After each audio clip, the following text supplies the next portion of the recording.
Lindos e lindas, gostosos e gostosas, mais uma vez estou aqui, Deus da Amazônia, falando com vocês, tá? Não esqueça de ativar o sininho, né? Se inscrever no canal, né? Como sempre a gente pede para vocês. Compartilha com os amigos, pede pra galera se inscrever também, que a gente precisa do teu apoio para crescer esse canal, tá? A gente vai continuar lá com o nosso assunto população, lembrando que são recortes sobre o assunto população, que é um assunto muito longo, mas a gente só fala a parte que pertence ao teu vestibular ou à prova de concurso. Fica de olho, tá? A gente não pode vacilar. Então bora continuar com população. Só que agora nós vamos falar de um assunto chamado de teorias demográficas, que também sempre cai em prova, tá? A primeira teoria demográfica que eu vou falar aqui é a teoria no caso do Thomas Malthus, tá? O Thomas Malthus, que era um economista, que era religioso, é um cara que viveu lá no final do século XVIII, mais ou menos ali o ano de 1798, foi o período que o Thomas Malthus ali criou essa teoria, né? Então ali o Thomas Malthus, né, apesar de ser um representante da igreja anglicana, ele é um cara que também se dedicou à questão da economia, que estudou bastante a economia naquele período, tá? Mas o Thomas Malthus vai criar uma teoria um pouco intrigante nesse cenário aí. Qual é a teoria que ele vai criar?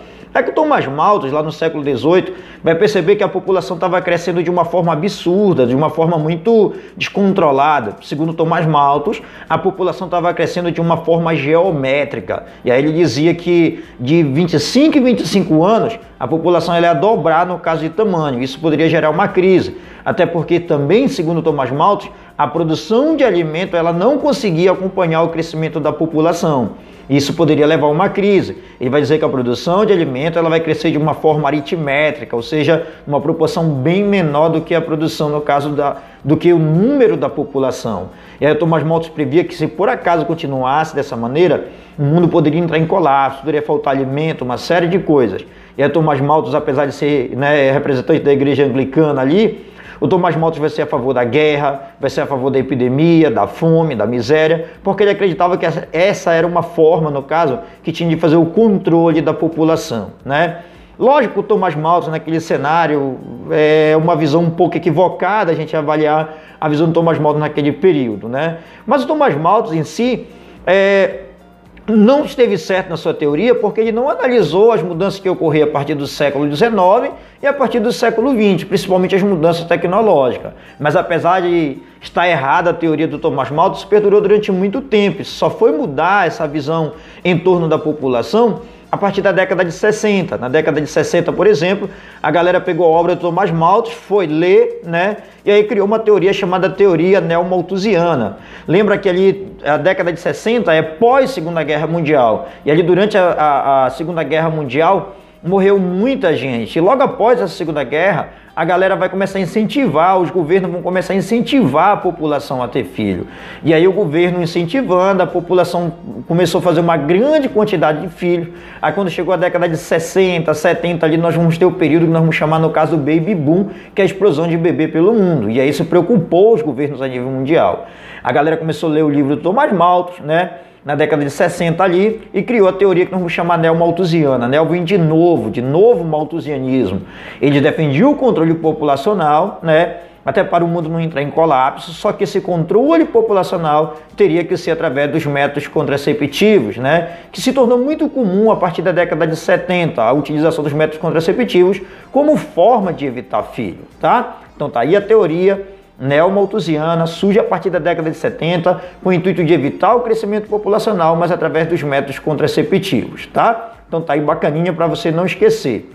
Logo após aí a década de 60, com a teoria neomalthusiana, a gente vai chegar ali no final, praticamente ali do século, né, 20, nós vamos ter uma outra teoria, que é a teoria que nós vamos chamar aí da teoria ecomalthusiana. Lembra que a década de 70 em diante a galera está discutindo as questões relacionadas à proteção do meio ambiente. E aí surge os ecomalthusianos. Os ecomalthusianos acreditavam, por exemplo, e defendiam a ideia que o crescimento populacional causava uma grande degradação ambiental, ou seja, o crescimento populacional ia levar ao uso exacerbado dos recursos naturais. Então, para poder evitar o desgaste do recurso natural, era necessário fazer ali o controle populacional. Essa é a tese da teoria que nós vamos chamar ecomalthusiana. Te liga! Teoria malthusiana, neomalthusiana e teoria ecomalthusiana, tá bom?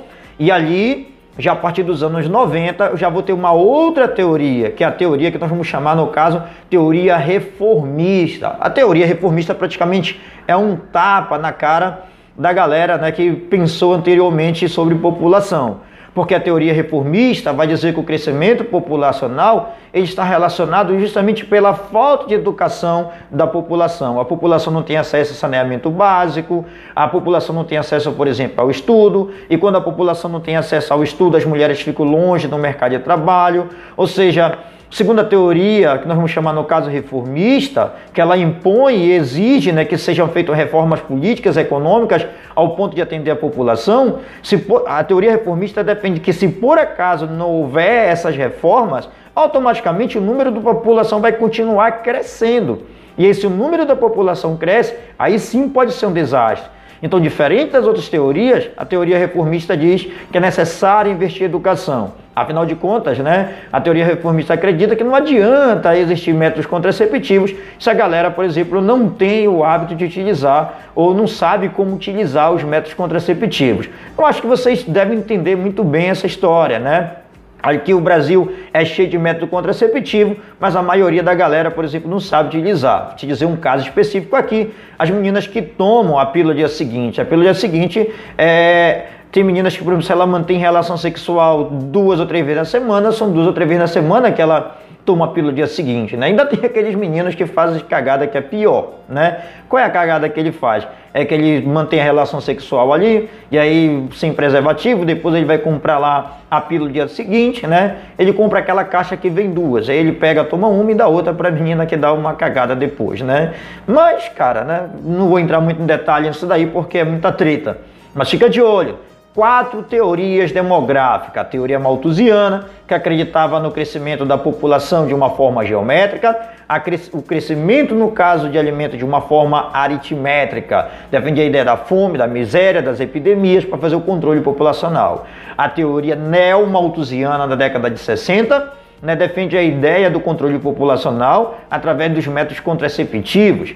A teoria eco-malthusiana defende, né, o controle populacional no intuito de não degradar o meio ambiente. Já a teoria reformista acredita que, vamos dizer, o controle populacional tem que estar pautado em reformas estruturais, sobretudo dentro da sociedade em si, tá?